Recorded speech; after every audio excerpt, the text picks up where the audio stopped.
دین اسلام امن و سلامتی کا مذہب ہے۔ اسلام نے جس انداز سے امن و شانتی کو پورے عالم میں پروموٹ کیا ہے اور جس انداز سے دہشت گردی، ظلم و بربریت اور جبر و زبردستی کا کنڈم کیا ہے، اس کی مثال دنیا کے کسی اور مذہب میں نہیں ملتی۔ جس مذہب نے جانوروں، کیڑے مکوڑوں کے ساتھ اچھا برتاؤ کرنے کا حکم دیا ہو، اور اس مذہب نے جانوروں، کیڑے مکوڑوں کے بھی حقوق متعین کیے ہوں اور ان کے ساتھ کس طریقے کا برتاؤ کرنا ہے اور ان کے ساتھ ہماری اور آپ کی رہن سہن کیسی ہونی چاہیے، اس کے تعلق سے بھی ہدایت جاری کیے ہوں، بھلا وہ مذہب کیسے اس بات کو برداشت کر سکتا ہے کہ انسانوں کے ساتھ ظلم و زیادتی یا قتل و غارت گری کا معاملہ کیا جائے؟ اسلام نے تو انسانوں کو وہ عزت بخشی کہ کسی ایک انسان کو بلا وجہ قتل کرنا ساری انسانیت کے قتل کے مترادف قرار دیا ہے۔ اللہ کے نبی صلی اللہ علیہ وسلم رحمت للعالمین ہیں، آپ سراپا رحمت ہیں ساری انسانیت کے لیے، انس و جن کے لیے اور اس دنیا میں رہنے والی تمام مخلوقات کے لیے۔ انہی مخلوقات میں اللہ کی ایک مخلوق چوپائے، چرند و پرند اور دیگر اللہ کی مخلوقات ہیں، وہ بھی رحم و کرم کے محتاج ہیں۔ ان کے ساتھ بھی نرمی، رحم و کرم اور اچھا برتاؤ کرنا یہ ہمارا اور آپ کا اخلاقی فریضہ ہے۔ اللہ کے نبی صلی اللہ علیہ وسلم نے اس تعلق سے ہم سب کو جو ہدایات جاری کی ہیں، آج ہم ان کا مذاکرہ کریں گے اور پھر اپنے آپ کا محاسبہ کرتے ہوئے جائزہ لیں گے کہ ہم ان جانوروں کے ساتھ آیا اچھا برتاؤ کر کے اپنے آپ کو اجر و ثواب کا مستحق بنا رہے ہیں، یا ان کے ساتھ برا برتاؤ کر کے اپنے آپ کو عذاب و عقاب کا باعث بنا رہے ہیں۔ اللہ رب العزت کا بڑا فضل ہے کہ اللہ تعالیٰ نے چھوٹے جانوروں سے لے کر بڑے جانوروں تک انسانوں کے تابع بنا دیا ہے۔ ہمارے یہاں چھوٹا سا بچہ اپنے سے کئی گنا زیادہ طاقتور جانور کو صرف ایک مہار کی مدد سے جہاں چاہے، جیسے چاہے، جس طریقے سے چاہے لے جا سکتا ہے۔ یہ اللہ کا فضل ہی ہے کہ اللہ تعالیٰ نے ہم سے کئی گنا زیادہ طاقتور کو ہمارے تابع بنا دیا ہے، لیکن اس تابعداری کا اگر صحیح استعمال ہو تو یہ ہمارے لیے باعث اجر ہے، باعث ثواب ہے، اور اگر اس تابعداری کا خدا نخواستہ ہم غلط استعمال کرتے ہیں تو یہ ہمارے لیے عذاب و عقاب کا باعث بھی ہے، اور اللہ تعالیٰ کے یہاں ہم سے اس تعلق سے سوال و جواب ہونے والے ہیں۔ جانوروں کے ساتھ احسان و سلوک ہمارے لیے اجر و ثواب کا باعث ہے۔ سرکار دو عالم صلی اللہ علیہ وسلم کی ایک حدیث ہے، حضرت ابو ہریرہ رضی اللہ عنہ نقل فرماتے ہیں، جس کو امام مسلم نے اپنی کتاب میں نقل کیا ہے کہ ایک مرتبہ اللہ کے نبی صلی اللہ علیہ وسلم نے فرمایا کہ ایک بدکار عورت کی صرف اس وجہ سے بخشش کر دی گئی کہ اس نے ایک کتے کو پانی پلایا تھا۔ واقعہ یوں ہوا کہ بنی اسرائیل میں ایک بدکار عورت رہتی تھی۔ اس عورت کا ایک مرتبہ ایک ایسے کنویں سے گزر ہوا جس کے کنارے ایک کتا پیاس کی شدت سے ہانپ رہا تھا۔ اس سے یہ واقعہ دیکھ کر رہا نہ گیا اور اس کے دل میں اللہ تعالیٰ نے ایک جذبہ پیدا کیا۔ اس نے اپنے چمڑے کا موزہ نکالا اور اپنا دوپٹہ اٹھایا اور اس چمڑے کو اس دوپٹے سے باندھ کر کنویں میں ڈالا پانی کو اوپر کھینچا اور وہ پانی اس کتے کو پلا دیا۔ اللہ تعالیٰ کو اس کا یہ عمل اتنا پسند آیا کہ اللہ تعالیٰ نے اس بدکار عورت کے بخشش کر دی۔ ایک دوسرا واقعہ، ایک صحابی نے اللہ کے رسول صلی اللہ علیہ وسلم سے پوچھا کہ یا رسول اللہ، میں حوض سے اپنے جانور کے لیے پانی نکالتا ہوں، اچانک دوسرے کا جانور آ کر اگر پی لے تو کیا مجھے اس پر کوئی اجر ملے گا؟ اللہ کے نبی صلی اللہ علیہ وسلم نے فرمایا کہ ہر تر جگر رکھنے والے میں آپ کو اجر ملے گا۔ جانوروں کے ساتھ بدسلوکی کرنے پر وعیدیں۔ سرکار دو عالم صلی اللہ علیہ وسلم نے جانوروں کے ساتھ اچھا برتاؤ کرنے کی صورت میں جہاں پر اجر و ثواب کا وعدہ کیا ہے، وہیں پر انہی جانوروں کے ساتھ بدسلوکی کرنے کی صورت میں عقاب اور سزا کا باعث بھی بتایا ہے، حتیٰ کہ انتہائی درجے کی معصیت قرار دیا ہے۔ چنانچہ امام بخاری رحمۃ اللہ علیہ نے ایک حدیث نقل کی ہے، رسول پاک صلی اللہ علیہ وسلم نے فرمایا کہ اللہ تعالیٰ نے ایک عورت کی صرف اس وجہ سے بخشش نہیں کی کہ اس نے ایک بلی کو پکڑ رکھا تھا، نہ وہ اس بلی کو پیٹ بھر کھانا کھلاتی، نہ اس کو کچھ پانی دیا کرتی تھی، نہ ہی اس کو آزاد چھوڑتی کہ وہ خود کیڑے مکوڑوں یا اس زمین پر رہنے والی چیزوں کو چن کر اپنا پیٹ بھر لیتی، یہاں تک کہ وہ فوت ہو جاتی ہے۔ اللہ تعالیٰ اس سے ناراض ہو کر اس کی بخشش نہیں فرماتے ہیں۔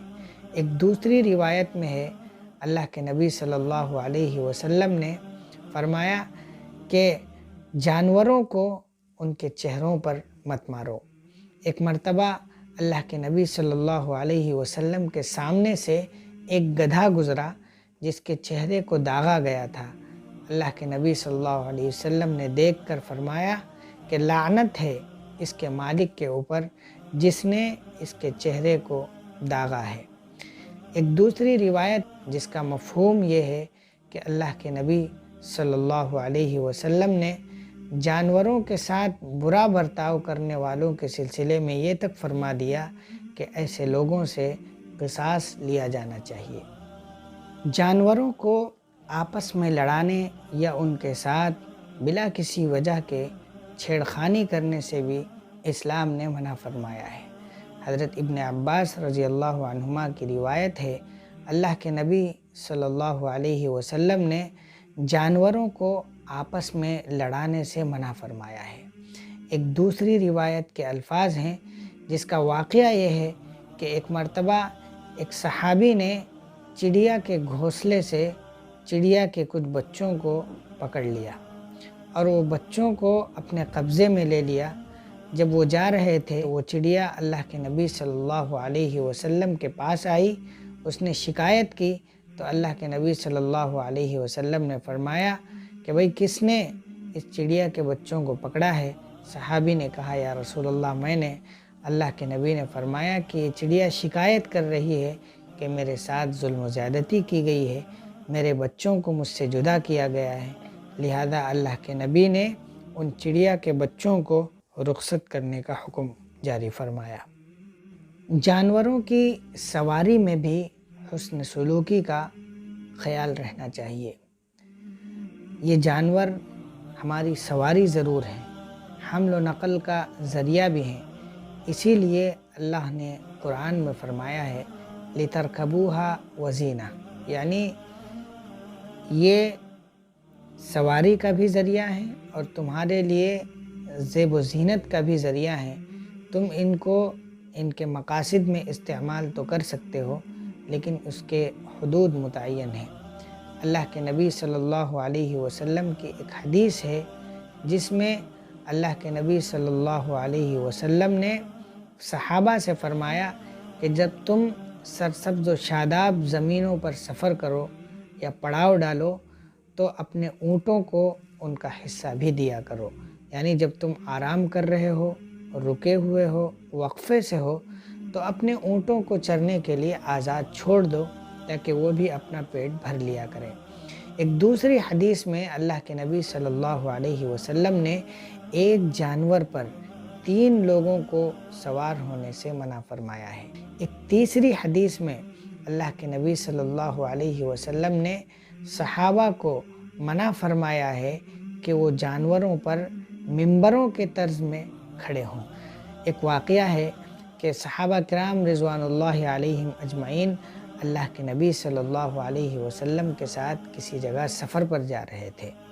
اچانک اللہ کے نبی نے اعلان کیا کہ بھائی ہمیں یہاں کچھ دیر رکنا ہے، اور زیادہ دیر نہیں رکنا ہے، یعنی پڑاؤ نہیں ڈالنا ہے، خیمے نہیں باندھنے ہیں، صرف رکنا ہے اور بس تھوڑی دیر کے بعد چل دینا ہے۔ صحابہ کرام نے اپنے اونٹوں کو بٹھایا اور خود اس کے اوپر بیٹھ گئے۔ اللہ کے نبی نے جب یہ ماجرا دیکھا تو اللہ کے نبی ناراض ہو گئے اور یہ فرمایا کہ یہ اونٹ تمہاری سواری ہیں، یہ تمہاری کرسی نہیں ہے۔ جب تم ان اونٹوں کی سواری سے فارغ ہو جاؤ تو تم ان کے اوپر سے اپنے بوجھ کو اٹھا لیا کرو تاکہ یہ بھی کچھ دیر آرام کر لیں۔ اللہ کے نبی صلی اللہ علیہ وسلم نے جانوروں کا اس طرح خیال رکھا ہے کہ ہم اس کی مثال پیش نہیں کر سکتے۔ جانوروں پر طاقت سے زیادہ بوجھ لادنا۔ اللہ کے نبی صلی اللہ علیہ وسلم جب ایک انصاری کے باغ میں داخل ہوئے، آپ صلی اللہ علیہ وسلم تشریف فرما تھے، اچانک سامنے سے بھاگتا دوڑتا ایک اونٹ آیا۔ اللہ کے نبی صلی اللہ علیہ وسلم کے پاؤں پر اس نے اپنا سر رکھ دیا اور لوٹنے پوٹنے لگا۔ اللہ کے نبی صلی اللہ علیہ وسلم نے اس اونٹ کو دیکھا۔ اس اونٹ کے آنکھوں میں آنسوؤں کے کچھ اثرات تھے۔ اللہ کے نبی صلی اللہ علیہ وسلم نے اس کے گردن پر اور اس کی کمر پر ہاتھ پھیرا۔ جب وہ اونٹ رونے سے کچھ چپ ہوا، تھوڑا اس کو تسلی ہوئی، جس طریقے سے ہم ایک روتے ہوئے بچے کو تسلی دلاتے ہیں، تو اللہ کے نبی صلی اللہ علیہ وسلم نے اس کے مالک کو بلایا کہ اس کا مالک کون ہے۔ ایک صحابی ڈرتے ہوئے آئے اور فرمایا کہ یا رسول اللہ، اس کا مالک میں ہوں۔ اللہ کے نبی صلی اللہ علیہ وسلم نے فرمایا کہ یہ اونٹ شکایت کر رہا ہے کہ تم اس سے کام تو پورا لیتے ہو لیکن تم اس کا پیٹ نہیں بھرتے ہو۔ ایک دوسرا واقعہ ہے، اللہ کے نبی صلی اللہ علیہ وسلم کی ایک حدیث ہے جس کو حضرت ابو ہریرہ رضی اللہ عنہ نے نقل کیا ہے۔ اللہ کے نبی نے فرمایا کہ ایک مرتبہ ایک آدمی نے بیل پر بوجھ لادا اور کسی طرف جانے کا ارادہ کیا، تو بیل نے اپنا چہرہ پیچھے کیا اور مالک کو دیکھا اور یہ کہا کہ اللہ تعالیٰ نے مجھے سامان ڈھونے کے لیے پیدا نہیں کیا ہے، اللہ تعالیٰ نے تو مجھے کھیتی باڑی کرنے کے لیے، کھیت کو جوتنے یا اس کی درستگی کے لیے مجھے بنایا ہے۔ اللہ کے نبی نے جب یہ واقعہ بیان کیا تو لوگوں نے جب سنا تو لوگوں نے کہا سبحان اللہ، کیا بیل بھی بات کرتا ہے؟ اللہ کے نبی نے فرمایا اس بات پر میں یقین کرتا ہوں اور جو میرے ساتھ حضرت عمر رضی اللہ عنہ ہیں وہ بھی اس بات پر یقین رکھتے ہیں۔ اللہ کے نبی صلی اللہ علیہ وسلم کی اس حدیث سے ہمیں یہ پتہ چلتا ہے کہ جانوروں کے ساتھ غلط رویہ یا ان کے مقصد کے خلاف ان کو استعمال کرنا، یہ ہمارے لیے انتہائی درجے کی معصیت ہے اور اللہ تعالیٰ کے یہاں ہم سے اس پر سوال ہونے والا ہے۔ ان واقعات سے، ان احادیث سے ہمیں یہ سبق ملتا ہے، ہمیں یہ ہدایت ملتی ہے کہ ہم اپنے جانوروں کا استعمال کریں۔ یہ استعمال ہمارے لیے ہی ہے، یہ استعمال ہمارے فائدے کے لیے ہے، لیکن اگر ہم اس کا استعمال حدود میں رہ کر کرتے ہیں تو یہی جانور ہمارے لیے اجر و ثواب کا باعث ہیں، اور اگر ان کا استعمال ہم حدود سے ہٹ کر کرتے ہیں تو یہی جانور ہمارے لیے وبال جان بن کر سامنے آئیں گے۔